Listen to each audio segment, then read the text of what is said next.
If you want to delete a photo album on iPhone, it's super easy and super simple, only takes a couple steps.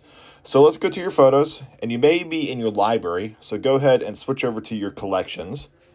And from here, you have a lot of stuff going on here, albums and memories and all these things, but we're going to focus on deleting a photo album. So go ahead and click albums, and it's just going to bring you to all your albums that you have on your iPhone. So I'm just going to pick this one here. What you can do is click and hold, and very, very simple, it's just to delete the album. So we will go ahead and delete the album. It will show you the name of the album, and go ahead and delete. And then just like that, it disappears.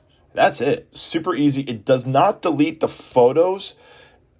Your photos will stay in your actual library itself. It's just going to delete the album, which is a collection of photos that you specifically put in an album. So it doesn't get rid of the photos, but it deletes the album. And that's it.